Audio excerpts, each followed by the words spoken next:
Hello, and welcome to this video about electronegativity. In a previous video, we talked about covalent and ionic bonds.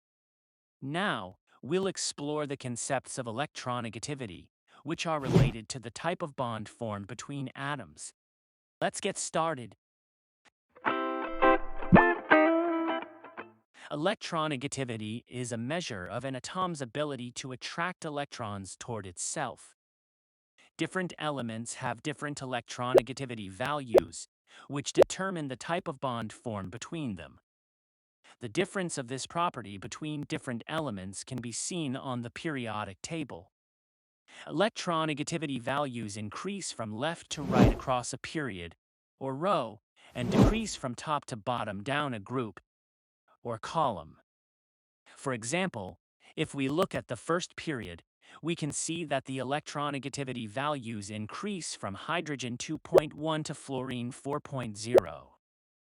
This means that as we move from left to right across the first period, the elements become increasingly electronegative and better able to attract electrons toward themselves.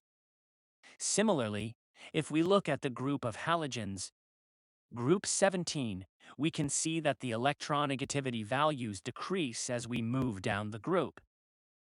Fluorine 4.0 has the highest electronegativity among the halogens, while astatine 2.2 has the lowest.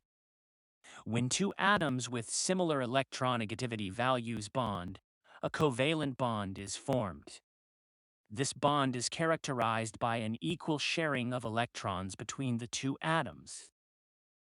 When two atoms with different electronegativity values bond, an ionic bond is formed. This bond is characterized by the transfer of electrons from the atom with lower electronegativity to the atom with higher electronegativity. Okay, let's practice now. Rank the following elements in order of increasing electronegativity: magnesium, sulfur, chlorine, and oxygen. To solve this exercise, you will need to know the general trend of electronegativity across the periodic table. Electronegativity generally increases from left to right across a period and decreases from top to bottom in a group.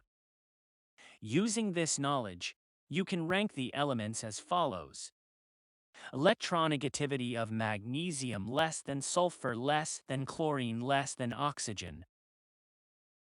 Let's try another example. Which of the following pairs of elements is expected to have the greater difference in electronegativity?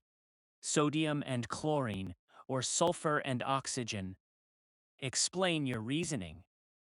To solve this exercise, you will need to compare the electronegativity values of the two pairs of elements and identify which pair has a greater difference in this property. Sodium has an electronegativity of 0.93, while chlorine has an electronegativity of 3.16. The electronegativity difference between sodium and chlorine is 2.23. Sulfur is 2.58, while oxygen has an electronegativity of 3.44. The difference between sulfur and oxygen is 0.86. Based on these values, we can see that the electronegativity difference between sodium and chlorine is much greater than that between sulfur and oxygen.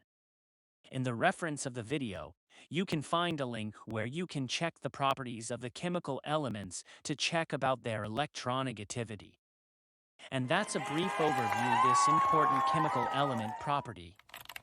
We hope you found this video informative and educational.